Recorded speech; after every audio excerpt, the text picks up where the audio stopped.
دن کی ہو، عشاء کے بعد شروع ہو اور 12 بجے پر ختم ہو جائے، اور بیان صرف ایک ہو، 3 دن ہو، ایک جگہ پر ہو اور ہر روز ہو، بیان سنو جا کر سو جاؤ، روز کو پھر آؤ پھر سنو پھر سو جاؤ، 2 دن پھر آؤ پھر سنو، 3 دن کا اجتماع ہو، عشاء کی نماز کے بعد ہو اور ایک ہی بیان ہو، پھر عقائد چلے، پھر دلائل چلے، پھر مسائل چلے، پھر دلائل چلے، پھر چٹے ہیں، پھر جواب چلے۔ میں کہتا ہوں 3 دن کا ایک اجتماع ایک بیان کے ساتھ آپ کر لو، اور سارے باطل کی سر کو بھی اور باطل کے دوڑنے کی ذمہ داری میں لے لوں گا، لیکن کرو ایسے جیسے بیان کا حق ہوتا ہے، دلائل سنو جیسے سننے کا حق ہوتا ہے۔ بیان کے بعد چٹے ہیں، پھر سوال ہے، پھر جواب ہے، پھر عقائد پر مسائل آئیں گے نا، مسائل پر دلائل آئیں گے تو باتیں حل ہوں گی نا۔ اصل میں بات کہتا ہوں، بعض رات میری بات میں نالا ہوتے ہیں، نالا ہونا نہیں چاہیے۔ میں کہتا ہوں سرسی انداز میں بیانات کو مت چھیڑو، مسئلے کی بیانات پہ وقت دو، ذہن سازی پہ وقت دو، اس کو محفل کی نظر مت کرو۔ محفل اچھا کام ہے، عبادت کا کام ہے، میں اس کی تنقید نہیں کرتا، میں تو اتنی تائید کرتا ہوں کہ مجھے علماء سے سننی پڑتی ہے، تو اتنی تائید بھی نہیں کرتا جتنی تو کرتا ہے، جتنی تائید میں کرتا ہوں آپ کی تائید کے بعد مجھے بھی کچھ نہ کچھ سننا پڑتا ہے، لیکن میں پھر بھی تائید کرتا ہوں۔ میں کہتا ہوں کہ مسلک کے بیان کے لیے مستقل کھلا وقت ہونا چاہیے۔ بات ٹھیک ہے غلط ہے بھائی، پھر بات مکمل ہوتی ہے۔ تو نبی کی تیسری صفت کیا ہے؟ نبی کون ہوتا ہے؟ معصوم بولیے، نبی کون ہوتا ہے؟ معصوم نبی معصوم الخطا ہے۔ معصوم الخطا ہونے کا معنی یہ ہے کہ اللہ کے پیغمبر کو اللہ نے گناہوں سے پاک کر دیا، نبوت سے پہلے بھی، نبوت سے بعد بھی، چھوٹے گناہ سے بھی اور بڑے گناہ سے بھی اللہ نے پیغمبر کو نبوت سے پاک کر دیا۔ نبی معصوم عن الخطا ہے۔ معصوم عن الخطا کا معنی یہ ہے اللہ پیغمبر سے گناہ نہیں ہونے دیتے، اللہ پیغمبر کے قریب بھی گناہ کو نہیں جانے دیتے۔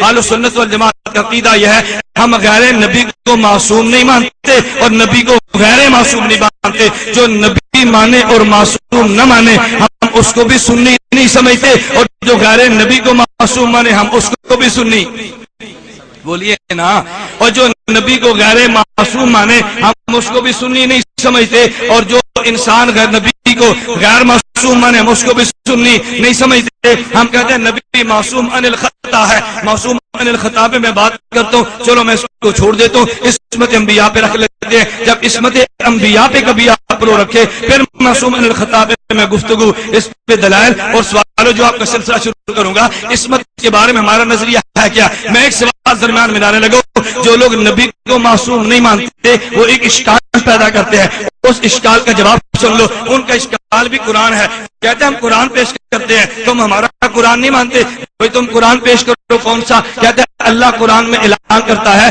توجہ رکھنا، قل میرے نبی اعلان کر دے ان کنتم تحبون اللہ فاتبعونی یحببکم اللہ، اے میرے پیارے لوگو اللہ نے اعلان کیا، میرے پیغمبر اعلان کر دے اگر تم اللہ سے محبت میں سچے ہو میرے نبی کی اتباع کرو، یحببکم اللہ، اللہ تم سے محبت کرے گا۔ اب سوال یہ ہوگا کہ اللہ نے اپنی محبت کو نبی کی اطاعت کے ساتھ مشرور کر دیا، نبی معصوم ہے اور ہم بولیے نبی معصوم ہے اور ہم، اللہ نے کیا فرمایا؟ محبت کب کروں گا؟ جب نبی کی، بولیے نا بھائی، اللہ فرماتا ہے محبت کب کروں گا؟ جب تم نبی کی اتباع کرو نا۔ تو نبی کون ہے؟ معصوم، اور امتی کون ہے؟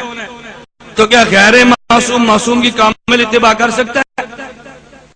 مولوی صاحب کیا کہتے ہیں، اوے وقت پہ آؤ مسجد میں، تمہیں شرم نہیں آتی؟ ہر روز جماعت کھڑی ہوتے پھر آتے ہو، لوگ کہتے ہیں مولوی صاحب تھوڑا کام کی سوائے نماز دے، تو دکان تے جانا پھر میں دیکھ تو کیسے تکبیر اللہ ملتی ہے، ہمیں شاباش دے کے ہم پہلی رکعت میں پہنچ جاتے ہیں، ہمیں تو ڈانٹتا پھر کیوں؟ لوگ کہتے ہیں نا بھی مولوی کا اور کام جو کوئی نہیں ہے، اور بات بھی ٹھیک ہے، یہ سویا ہوا ہے، اس کی ذمہ کان کیا ہے؟ اذان دے، اس کی ذمہ کان کیا ہے؟ نماز پڑھا رہے، تو اس کے لیے تو نماز پڑھنی آسان ہے نا۔ اگر مولوی صاحب اذان کے ساتھ بھی مسجد میں آئیں ان کے لیے مشکل نہیں ہے، اور عوام کو کہیے تم دکان چھوڑو ہر اذان پہ آؤ، عوام کے لیے مشکل ہے نا۔ جمعے کے دن اذان ہو تم بیٹھو مسجد میں آ کر، یہ بڑا مشکل ہے نا۔ تو لوگ کہیں مولوی صاحب تمہارا اور کام نہیں تھا، اگر تم اذان کے وقت آگے تو کون سا کمال کیا؟ کمال تو میرا ہے کہ میں کاروبار کو چھوڑ کر جماعت نے پہنچایا۔ لوگ بات تو بڑی معقول کہتے ہیں، میں یہ بات کے لوگوں اشکال کیا کیا؟ اللہ فرماتے ہیں محبت تب کروں گا جب میرے نبی کی اتباع کرو. تو سوال پیدا ہوگا نبی معصوم ہے اور امتی غیر معصوم ہے, تو غیر معصوم تو معصوم کی اتباع کر ہی نہیں سکتا, پھر اللہ نے حکم کیسا دے دیا؟ اس لیے تم کہہ دو کہ نبی معصوم نہیں ہے, تاکہ غیر معصوم کی اتباع تو کر سکتا ہے مگر غیر معصوم کی اتباع نہیں کر سکتا. میں کہہ دوں کم عقل, تجھ میں اور ہم میں فرق یہ ہے کہ تو نے مسئلہ غلط اس لیے بیان کیا کہ تو نے قرآن آدھا پڑھا. اگر قرآن پورا پڑھتا پھر تجھے اشکال پیدا نہ ہوتا, اگر قرآن پورا پڑھتا تو مسئلے میں اشکال پیدا نہ ہوتا.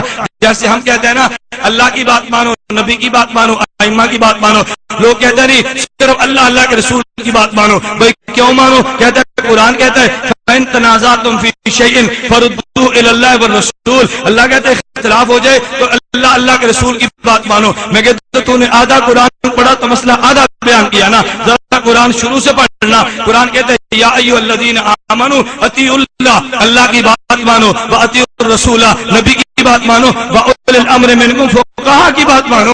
قرآن تو تینوں کی بات کرتا ہے, میں نے تینوں کی بات کی ہے. تو نے آدھی آیت کو چھوڑا تو مسئلہ آدھا نکلنا تھا, میں نے پوری آیت کو پڑھا تو مسئلہ پورا نکلنا تھا نا. اب تو نے اشکال یہ کیا اللہ قرآن میں کہتا ہے میں محبت کروں گا, کب کروں گا؟ جب میرے نبی کی اتباع کرو. نبی کو تم نے معصوم مان لیا, امتی کو غیر معصوم ماننا, اور غیر معصوم کی اتباع نہیں کر سکتا. تو نتیجہ یہ نکلا ہم نبی کو معصوم نہیں مانتے. میں نے کہا تم نے جھوٹ بولا, تم نے قرآن آدھا پڑھا, ذرا قرآن آگے بھی تو پڑھو نا.